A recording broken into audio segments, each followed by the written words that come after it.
নমস্কাৰ বন্ধুসকল, মই হিৰেন। আজি আমি জানিম এই 2025 বৰ্ষৰ এই মাহটোত আপোনালোকৰ সম্পূৰ্ণ ৰাশিফলৰ বৰ্ণন।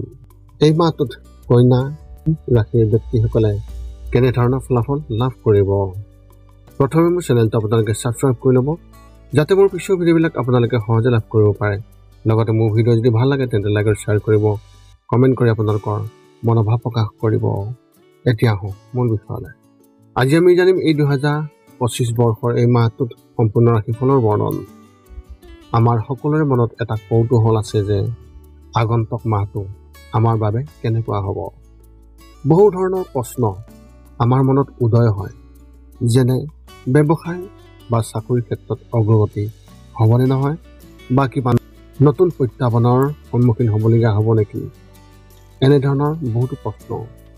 সেয়েহে আপোনালোকক এই ভিডিঅ'টোৰ জৰিয়তে ৰাশি আৰু ৰাশিফলৰ ওপৰত ভিত্তি কৰি ৰাশিফলৰ ওপৰত বিভিন্ন গ্ৰহ আৰু নক্ষত্ৰমণ্ডলৰ প্ৰভাৱ আৰু গতিবিধিৰ বিষয়ে অধ্যয়ন কৰিছোঁ।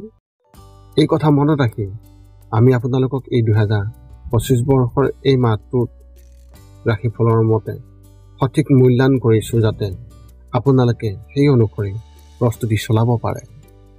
আপোনালোকে এই ভিডিঅ'ত আপোনালোকৰ পৰিয়াল, আৰ্থিক, কেৰিয়াৰ, শিক্ষা, প্ৰেম আৰু স্বাস্থ্যৰ লগতে আৰু বিভিন্ন তথ্য আপোনালোকে এই ভিডিঅ'ত লাভ কৰিব। ইয়াৰ দ্বাৰা আপুনি জানিব পাৰিব যে আপোনাৰ ৰাশিফলৰ অনুসৰি কি কি প্ৰস্তুতি চলাব লাগিব। গতিকে আপোনাৰ ৰাশিফল অনুসৰি প্ৰস্তুতি চলাওক। অৱশ্যে আপোনালোকক এইটো জনা উচিত যে এই ভিডিঅ'টোত দিয়া যি তথ্য, এই তথ্য কোনো ব্যক্তি হিচাপে নহয়, ৰাশিফলৰ ওপৰত হোৱা যি প্ৰভাৱ, সেই প্ৰভাৱৰ বিবেচনা অনুসৰিহে এই ভিডিঅ'ত উল্লেখ কৰা হৈছে এই সকলোবোৰ তথ্য। গতিকে এনেদৰে আপুনি আপোনাৰ জীৱনত ঘটিব পৰা সকলো কথাৰ তথ্য লাভ কৰক। গতিকে কোনো পলম নকৰাকৈ এতিয়া আমি এই 2025 বৰ্ষৰ এই মাহটোত যি ৰাশিফলৰ বৰ্ণন, সেই ৰাশিফলৰ বৰ্ণন আপোনালোকক আগবঢ়াবলৈ আগবাঢ়িছোঁ। সৰ্বপ্ৰথম পাৰিবাৰিক জীৱনৰ ক্ষেত্ৰত এনেধৰণৰ। এই মাহটো আপোনাৰ পাৰিবাৰিক জীৱনৰ বাবে খুবেই ভাল হ'ব। এই সময়ছোৱাত সকলো সদস্যৰ মাজত পাৰস্পৰিক প্ৰেম বৃদ্ধি পাব আৰু নতুন কিবা এটা অনুভৱ হ'ব। আপোনাৰ ঘৰত কোনো সদস্যৰ বিয়াৰ কথাও হ'ব পাৰে আৰু ক'ৰবাৰ পৰা তেওঁলোকৰ ওচৰলৈ ভাল সম্পৰ্ক আহিব, যাৰ বাবে সকলোৱে সুখী হ'ব। অৱশ্যে সম্পৰ্কটো কঠিন হ'বলৈ নিশ্চয় কিছু সময় লাগিব। গতিকে ধৈৰ্য দেখুৱাই সংযমেৰে কাম কৰক। চুবুৰীৰ মানুহৰ লগত সম্পৰ্কও আন্তৰিক হৈ পৰিব আৰু তেওঁলোকৰ লগত নতুন কিবা এটা পৰিকল্পনা কৰাৰ কথা ভাবিব পাৰে। ব্যৱসায় আৰু চাকৰিৰ ক্ষেত্ৰত এনেধৰণৰ। এই জানুৱাৰী মাহটোৱে আপোনাৰ ৰাশি অনুযায়ী আপোনাৰ আৰ্থিক জীৱনৰ বাবে শুভ লক্ষণ কঢ়িয়াই আনিছে। যদি আপুনি এজন ব্যৱসায়ী হয় তেন্তে এই মাহত আপুনি অতি লাভৱান হ'ব। অভাৱনীয় লাভ ইংগিত পোৱা গৈছে। যদি আপুনি ক'ৰবাত ধন বিনিয়োগ কৰিছে তেন্তে ইয়াৰ ওপৰত আপুনি চকু ৰাখক, কাৰণ তাৰ পৰা আপুনি হঠাতে আৰ্থিক লাভ কৰিব। যদি আপুনি কাম কৰি আছে বা কিছুদিন কিবা সমস্যা চলি আছে বা কামৰ বোজা বেছি হৈছে, তেন্তে এই মাহত আপুনি ইয়াৰ পৰা সকাহ পাব আৰু সকলোৱে আপোনাৰ কামৰ প্ৰশংসা কৰিব।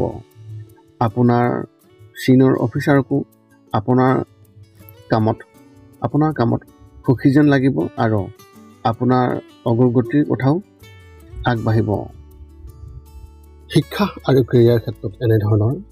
প্ৰথমতে যিসকলে কেৰিয়াৰ গঢ়িব বিচাৰিছে আৰু নতুন চাকৰি বিচাৰি আছে, এই মাহত আপোনাৰ বাবে খুবেই ভাল আৰু কিছুমান ভাল চাকৰিৰ সাক্ষাৎকাৰ বাবে আপোনালৈ ফোন আহিব পাৰে।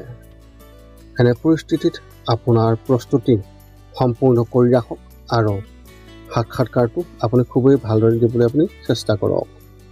যদি আপুনি স্কুল বা কলেজত আছে তেন্তে এই মাহত আপুনি পঢ়া শুনাত অলপ কম আৰু অন্যান্য কামত আপুনি অধিক মনোনিৱেশ কৰিব।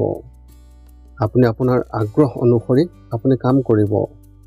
যদি আপুনি খেলৰ প্ৰতি আকৰ্ষিত হয় তেন্তে আপুনি আপোনাৰ শিক্ষকসকলৰ পৰা সম্পূৰ্ণৰূপে সমৰ্থন পাব আৰু প্ৰশংসাৰো যোগ্য হ'ব। প্ৰেমৰ ক্ষেত্ৰত এনেধৰণৰ, যদি আপুনি অবিবাহিত তেন্তে অলপ বেছি সময় অপেক্ষা কৰাৰ দৰকাৰ আছে, কাৰণ আপোনাৰ প্ৰকৃত জীৱনসংগী বিচাৰি পাবলৈ আৰু কিছু সময় লাগিব। কিন্তু বিচাৰি ফুৰা বন্ধ নকৰিব।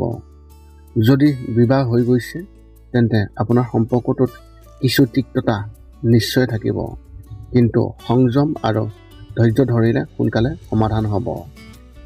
যদি আপুনি আপোনাৰ সম্পৰ্কৰ কথা কৈছে আনৰ আগত, তেন্তে সাৱধান হওক, কাৰণ বন্ধু এজনে ইয়াত বিভাজন সৃষ্টি কৰিবলৈ চেষ্টা কৰিব, যাৰ বাবে বিষয়টো নষ্ট হ'ব পাৰে।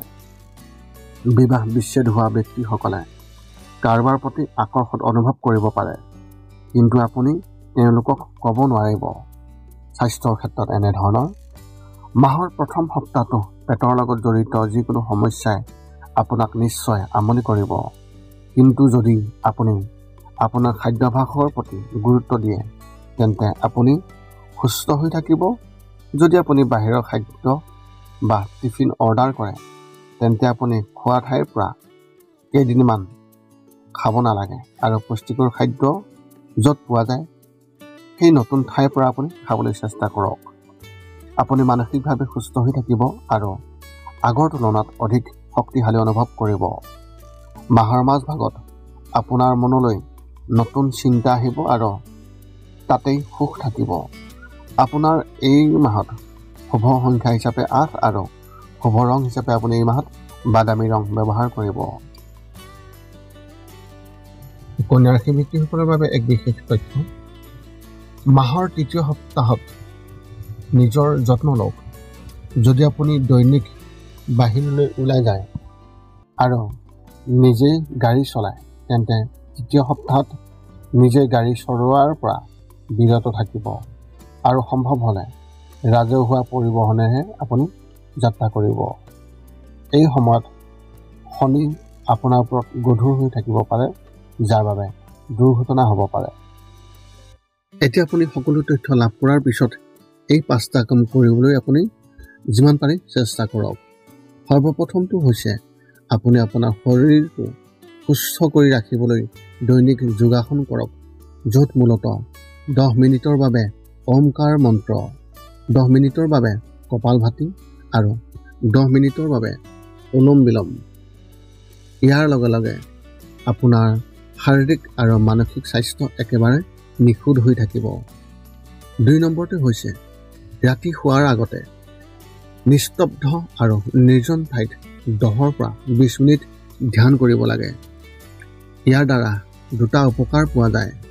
এটা হ'ল আপুনি ভাল টোপনি পাব আৰু দ্বিতীয়টো হৈছে পিছদিনা আপুনি সতেজ অনুভৱ কৰিব।